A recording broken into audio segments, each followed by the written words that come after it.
Oi, pessoal, aqui é o Daniel Chamas. Eu sou a Camila Piva e está começando o terceiro episódio do Pod Jor, produzido pela turma do quarto semestre de jornalismo da FAAP.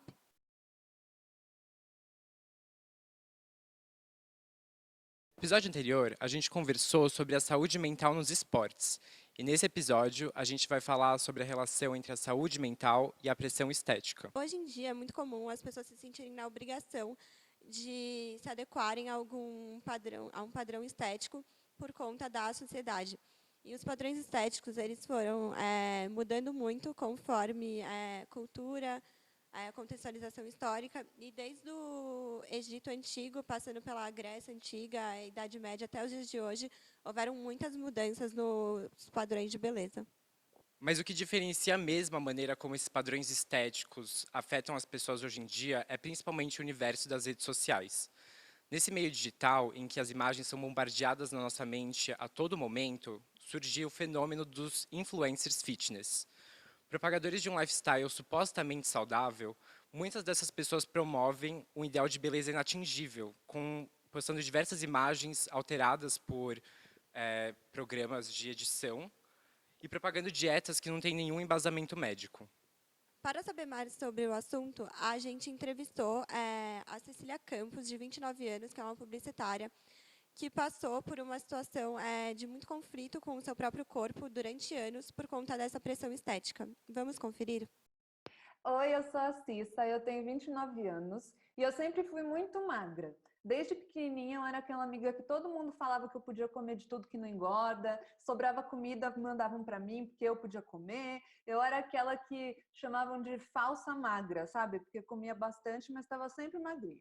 Até que em 2012 eu fui para o intercâmbio e eu engordei. E quando eu voltei de lá, foi a primeira vez na minha vida que uma amiga virou para mim e falou: "Nossa, você deu uma engordada, né?" E isso me pegou muito, porque se eu sempre fui amiga que come de tudo e não engorda, como é que de repente alguém fala para mim, nossa, você deu uma engordada?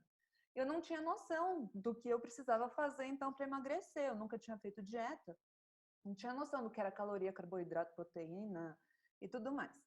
E bem nessa época, 2012, 2013, começou o boom das influenciadoras fitness nas redes sociais.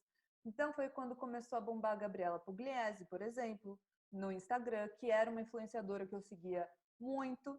E na época não se questionava se a proposta que ela e que as outras influenciadoras estavam trazendo sobre o que é ser saudável era realmente saudável. Porque elas pregavam aquilo como um estilo de vida, então todo mundo acreditava que aquele era o melhor estilo de vida que se podia ter naquela ocasião. E eu entrei nessa também. Falei, beleza, então, já que eu não sei como é que faz, deixa eu seguir aqui essas influenciadoras para eu ver o que elas fazem e como é que eu posso emagrecer também. E foi assim que eu comecei a desenvolver uma relação de paranoia com o meu corpo, digamos assim. Não só pelas próprias influenciadoras já trazerem algumas noias delas pra gente, como por eu ser uma pessoa muito perfeccionista. Ao mesmo tempo que as redes sociais contribuem para que esses padrões de beleza sejam reforçados, hoje elas também são um espaço importante para a discussão dessas questões. Nos últimos anos, cresceu muito o número de perfis no Instagram que lutam contra essa pressão estética. E até tem um movimento chamado Body Positive, que surgiu com o intuito de que as pessoas amem o seu próprio corpo, se aceitem do jeito que é. Inclusive, esses novos perfis que promovem a aceitação de uma maior pluralidade de corpos também fizeram parte da jornada da Cecília durante os 3 anos de tratamento do transtorno alimentar que ela desenvolveu. Então, se eu ia à nutricionista e a nutricionista me passava uma dieta bem restrita, eu restringia ainda mais, porque eu queria fazer perfeitinho e eu queria conseguir fazer melhor do que ela tinha me passado. Então, se ela falava para eu comer, sei lá, 2 colheres de arroz, chegou uma hora que eu só comia uma e aí chegou uma hora que eu não comia mais porque eu achava que era melhor, então eu nem comia o arroz, porque a influenciadora tinha dito que arroz não era legal de comer. E assim eu fui ficando também muito noiada com a academia, com fazer exercício, com esse lado de vida fitness e saudável. E ao mesmo tempo eu acabei ficando desempregada, estava desempregada.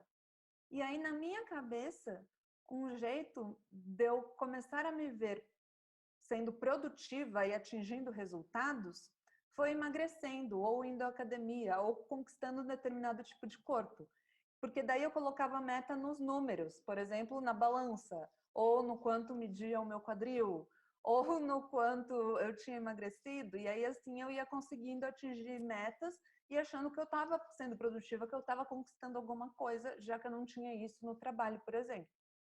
E também eu passei a depositar no meu corpo todas as expectativas em relação ao que eu considerava ser o meu valor.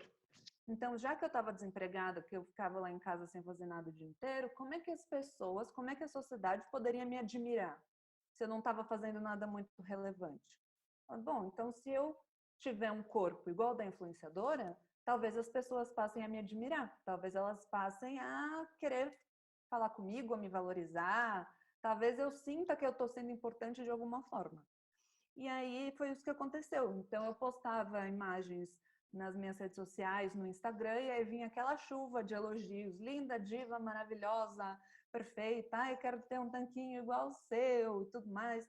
E todo mundo elogiando, sendo que, na verdade, por trás da tela, eu estava mal, eu estava deprimida. Com o passar do tempo, a minha depressão foi piorando, também por eu não estar comendo o suficiente, né? Isso vai afetando também o próprio funcionamento do nosso cérebro. E aí eu fui para a psiquiatra para tratar a questão da depressão. E contando para ela sobre a minha rotina de exercícios e de alimentação na época, ela falou: Cissa, você sabe o que é isso? Isso aí é bulimia. E foi quando eu descobri que eu estava com um transtorno alimentar. Eu lembro que na minha primeira consulta com a nutricionista, a gente, logo de cara, assim, a primeira coisa que a gente fez foi pegar meu celular e parar de seguir todas as influenciadoras que mais me faziam mal do que bem. Então, sabe quando você entra no Instagram, você tá de boa, e aí você sai com aquela sensação de tipo, nossa, minha vida é uma porcaria, eu sou uma fracassada. Então, a gente abriu e viu todos os perfis que me faziam sentir assim, e parei de seguir todas. O que ajudou também, começar a seguir esses outros perfis que mostravam mais vidas reais, que mostravam corpos diferentes. Se a gente fica seguindo sempre o mesmo clubinho de influenciadoras, digamos assim, elas são muito parecidas. O corpo é parecido, o estilo de vida é parecido. E se você fica recebendo só aquele estímulo na sua timeline, no seu feed, você vai achar que é aquilo que é a vida real, que é assim que existe. Mas se você for para a praia, quase ninguém é igual à influenciadora que posta foto, entendeu? Sei lá, pode ter uma pessoa entre 100 que estão na praia. Então, é muito importante também diversificar o feed para você perceber que existem muitos tipos de corpos, que não é só aquele que dizem ser o corpo perfeito que existe. Bom, o nosso programa está chegando ao fim.